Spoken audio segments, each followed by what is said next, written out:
Hey everyone, I'm James. I just finished medical school. Yes, I'm so excited to be done. Man, it was a rough 4 years, but made it out successfully and mashed into urology. There are many things I wish I would have known, but the one thing I wanted to talk about is just the financial burdens and financial stressors that are associated with medical school.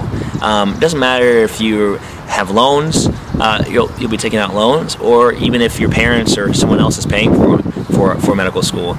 It still can be financially taxing because there's random costs that come out of nowhere, and the board exams are expensive, and just living expenses can add up too, especially if you're in a big city like Chicago. So I think those are things I wish I would have known and wish I would have budgeted for ahead of time, and it's important to keep that in mind when you're preparing to apply to medical school.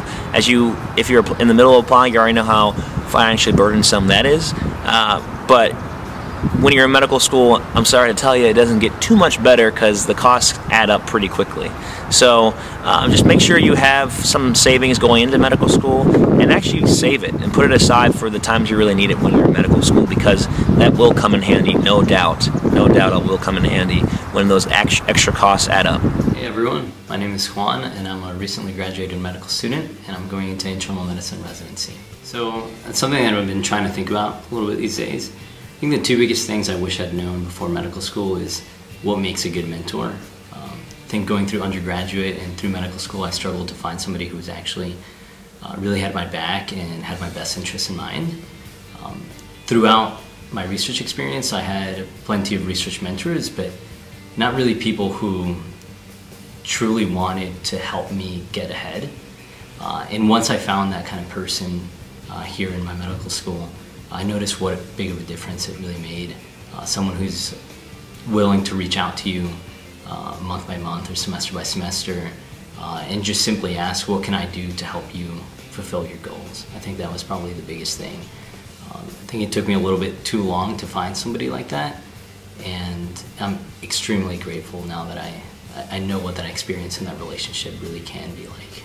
And then the other thing that I think I wish I'd known before medical school and also throughout medical school is just how stress can really affect you as a student and as a person. I was someone who never really thought about my life outside of school, and so I always tried to give 110% to every single class, to every single exam. And it really took a long time before I was able to recognize how that stress and how that pressure I was putting on myself was actually affecting my life outside of medicine. Having stayed in a city where my family's living, I have a lot of friends outside of the university, but I think it took me a little bit too long to recognize that I wasn't truly participating in those relationships as much as I should have. And that was simply just because of the stress that I was putting on myself to perform. I had a pretty tough time throughout my first 2 years of medical school in terms of balancing my life, and the amount of stress that I was putting on myself became really toxic at one point. And it wasn't until I had a friend that reached out and actually asked me and kind of told me, hey, you're acting a little bit different. You're not quite the same person that you really were. I feel like you have a lot built up. How can I help you? It's really when somebody finally just reached out and kind of told me directly that the weight that I was putting myself was changing the person who I was. That I was finally able to take a step back and really reach out for help. Find different counseling services and find a way to better deal with the stress that I was putting on myself. I'm infinitely grateful for that person. I've told them many times, but I don't think they even realize how much just that quick conversation really meant to me and how much it really changed the way I was able to go on with the rest of medical school. The bullet points for the ultimate points for that is, absolutely be checking in on your friends, and it can be a difficult conversation to have, but if you just tell them, hey, I think to me it seems like you're not doing very well, to me it seems like you're not quite the same, or hey, it just seems like you're a little bit stressed out, how can I help you? It can really impact them in many more ways than you can imagine. And then if you do feel like you do need help, it's always there. Universities typically have an abundance of resources, and also just privately in the cities that you live in, you can always seek that help without needing to worry if anybody's going to find out. You can always do it privately. Hi, my name is Rachel, and I'm a recent graduate going into obstetrics and gynecology. So I think number one, finding a group of students, friends, mentors, people who can really hold you accountable during this entire process is essential. So making sure that you find a study group where you can rely on them if you need help, especially when you're studying for your board exams. Finding mentors who can kind of shape you, especially if you're unsure what specialty you want to go into, or maybe you do know what specialty you want to go into. They can kind of direct your path, deciding whether you should do research or take a gap year to go into a more competitive specialty or field, whether you should apply to certain residency programs when the time comes for that.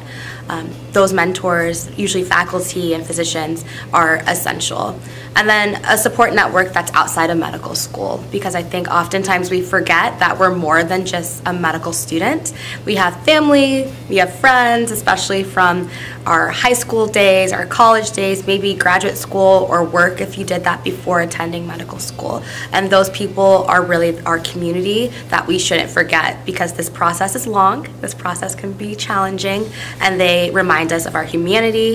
They remind us that we are still people and that we are exciting and have some exciting things in store for us in the future. Number two, knowing that you can always ask for help is essential, and I wish I had done that earlier, especially when you're trying to figure out a good study strategy or trying to figure out what to do on a rotation when you're not really sure how to write a note appropriately. Making sure that you reach out to the residents that are on your team because they've been in your shoes before, the attendings that are teaching you because they understand that being a medical student has its good days and its bad days. And your mentors that I mentioned earlier that you've established, making sure that they know that you're open and honest and can be vulnerable with them so that they can make sure that you go to your top program at the end of the day, or make sure that you are achieving your goals and going above and beyond. The third major thing that I wished I had known before medical school is that you can have a lot of fun.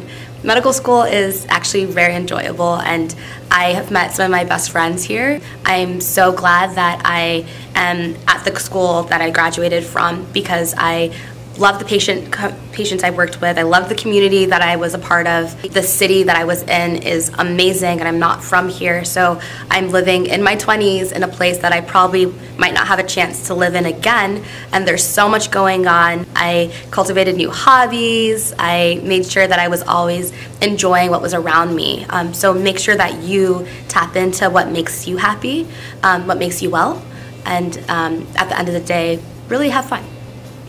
Hi, my name is William Neal, and this is what I wish I had known applying to medical school. I think that I didn't really understand the value of mentorship when I was applying as a pre-med.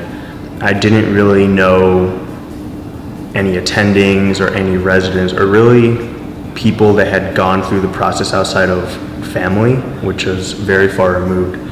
And having someone to guide you through the process and tell you what you're actually about to get into, and make sure that you're checking all of your boxes and taking the right steps toward success. I kind of just did my own research and did it by myself.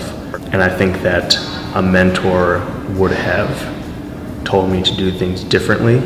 And I think that as a pre-med, going to conferences, networking, and trying to get yourself positioned with people who are in a position to help you get in is very valuable. Hey guys, thanks so much for watching this video on the Black Kids White Coats YouTube channel, where we inspire, educate, and empower you guys to get to where you need to be in the field of healthcare. Be sure to subscribe to this channel so that you can get notifications when other videos come out. We're going to be posting videos on Rachel, Will, and James as well, so be sure to look out for that so you can get a notification. Be sure to check out the other videos we have, and I'll see you guys later. Bye!